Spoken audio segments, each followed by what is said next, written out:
Somebody would have told me 15 years ago. Y'all ready for the next performer? Yeah! Yeah. I've had the honor of knowing this brother for years. He was either born and raised New Yorker, of Greek and El Salvadorian descent, which he says makes him Puerto Rican.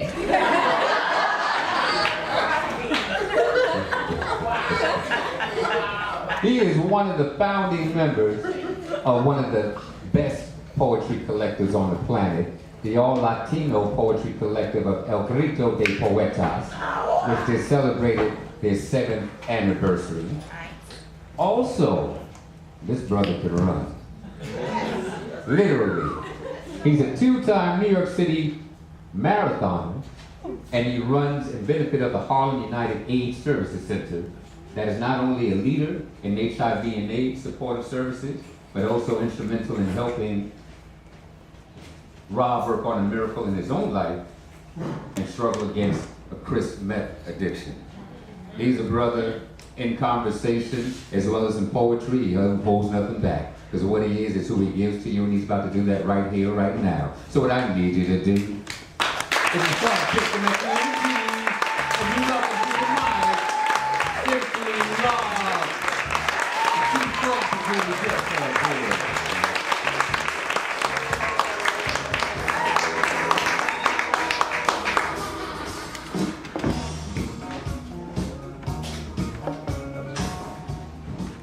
Far from simple, I am simply Rob, more than just a homo in the room. To those of you who want to hate, make no mistake, I'll penetrate you too. Breakthrough, that's what I do.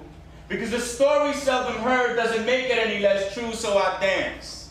Between respectful restraint and the freedom to push people's buttons by way of creative expression.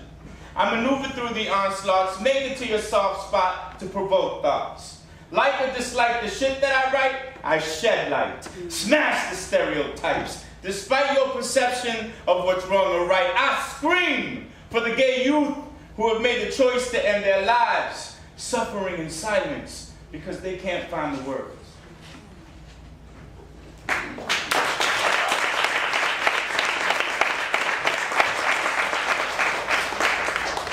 We pay no mind to the signs. Some too blind to even see them. The end of times, your world and mine, made up of lies we be believing. Conclusions drawn like cartoons parallel the truth. Just look at our youth, whose educations and futures hang loose like pants sagging, exposing asses.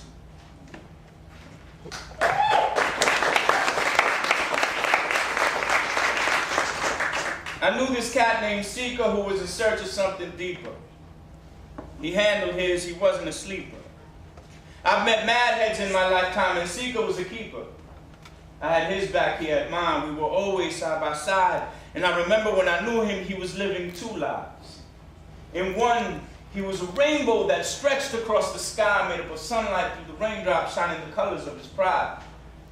In the other, he had to hide, keeping the truth inside while longing for the day that he didn't have to live a lie. We were 18, he was the eldest of 5, and being the man of the house meant that his youth and education fell by the wayside, compromised. But Seeker was street and otherwise wise. You see, he taught himself to read by sounding out the street signs the way he read street signs to himself in his mind. And his motto was, only the strong survive, only the strong survive. Sometimes he'd say it as he'd mush me, and then he'd look at me and smile. He said it on that one day was a Sunday, that Sunday was Gay Pride Day in the Sunday, having fun day, getting Sunday. It was, you don't have to hide day, take your shirt off, show your pride day, wave your rainbow colored flag day, not 5 kids, 1 crib day, but scan for ass at the parade day, making out with other dudes day, the cameras panning through the crowd day, the Sunday evening news played. His mother saw him on TV and now she knew that he was gay. I couldn't offer him a place to stay. When he got home, he was disowned. The man of the house was now dethroned. The last thing he ever heard his mother say was, "No, kiddo, he already gone." I knew this cat named Seeker who was in search of something deeper, but what he found was something like a phenomenon. something like a phenomenon. You're talking about kids selling their bodies on the streets they live on. The other things he found were his stomach empty and a park bench to sleep on, giving the popo somewhere to peep on, creep toward and then leap on in order to wake him up with the jolt of a nightstick. Sometimes he might hook up with a trick who'd pay him a few dollars to lick his balls and suck his dick.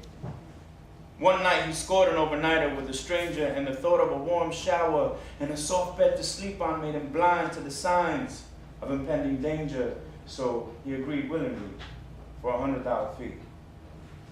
His body was discovered the next morning beneath ominous storm clouds that were forming. When I got the call from the detective, it was already storming. They asked me if I knew him, and I wasn't sure just what to say because they called him by his government.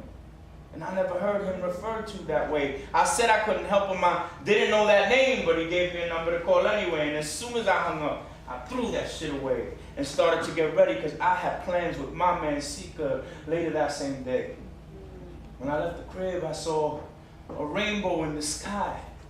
So I fell to my knees on the west sidewalk and started to cry because I knew that very instant it was Sika saying goodbye.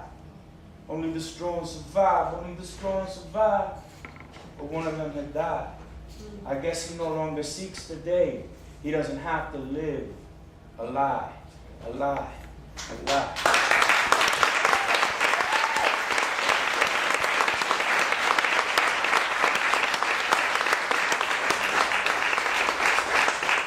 My name is Simply Rob, aka Roberto Esteban Basilarakis.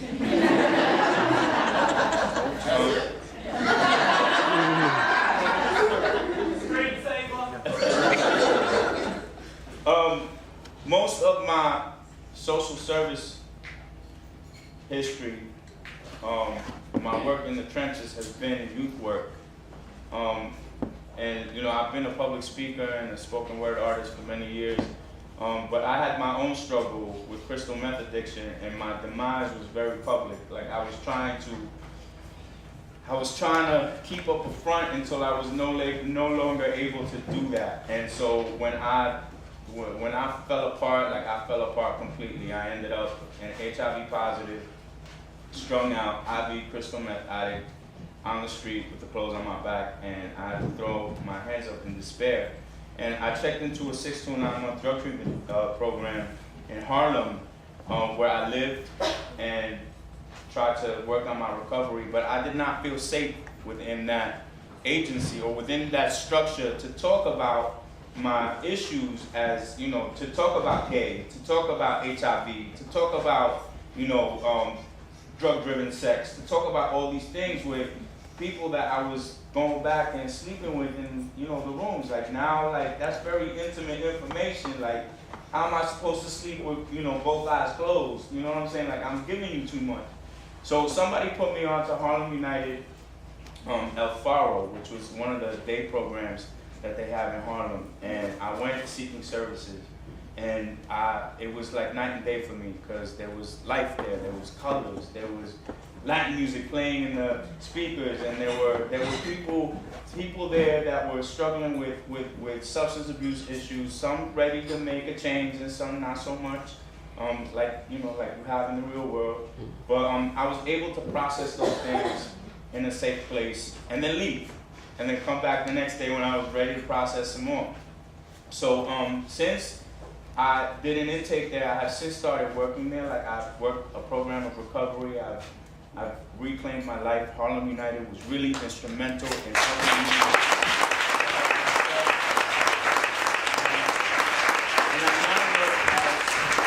And I work as the outreach and intake specialist for the day program, and so it's an honor for me to serve in that capacity because I see myself as the gatekeeper.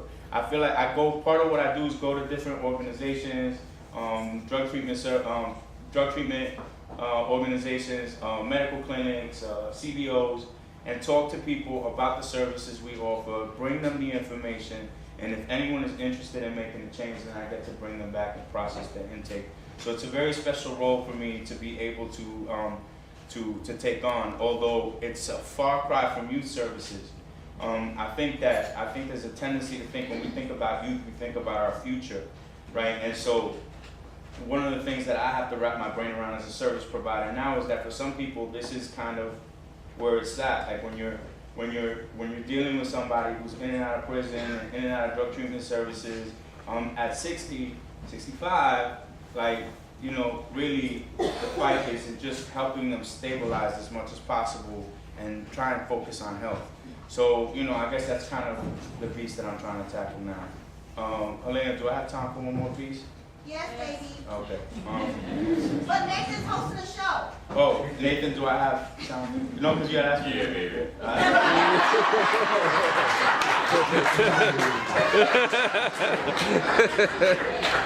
Me diste escalofrío.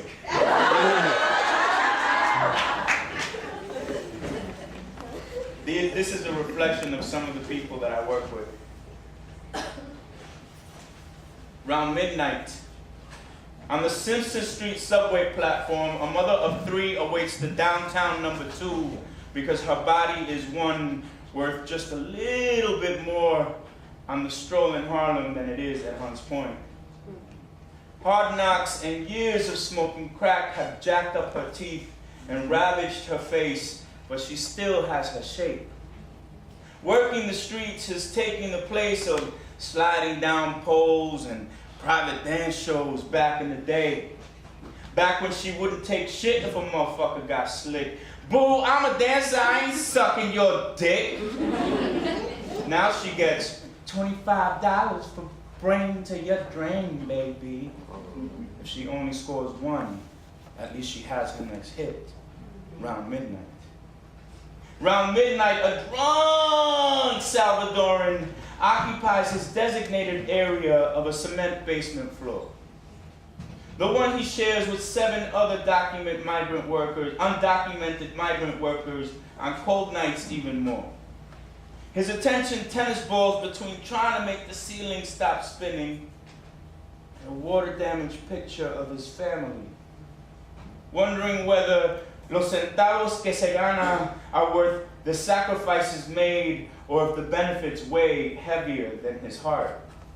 His memory is stained with the residue of atrocities contained in the light of night and in the cover of day, stowing away, risking his life on those northbound freight trains, rolling towards some obscure idea of a promised land, cruzando ciudades y campos, ríos y desiertos to work below minimum wage, 12-hour days, a modern-day slave, around midnight. Around midnight, a dude kisses his girl, tasting her tears as they roll down her face past her lip to collect themselves on his tongue. Clouds hover above her like white lies. Big dark shades cover her eyes. She cries, tries to apologize for getting caught between her love and his fist, to which he replies, "You ain't never known a love like this. You'll never leave. I'm all you need." Around midnight. Around midnight, a New York City poet writes another draft of who he is, redesigning and redefining himself with every stroke of his pen, laying his demons to rest between the lines. Write, poet. Write as if your life depends on it. Write as if the world is bigger than the inside of your head and the limits of your vision. Write as if your poetry is the only one kept in a world of empty promises, like your mother never told you your father wasn't ever coming home. She didn't have to. It was already understood. Let these poems serve as catalog reminders of who and where you've been, when you've lost and found your way, and of what you are not. Scribe. Scribe as if your manhood is in question, as if the ones you've needed most have turned their backs and walked away, as if you can live without their love, as if you can feel without your mama's touch. Scribe as if you know you're better off while you lay naked in your bed with only your pen and your notebook between you and the sheets around midnight.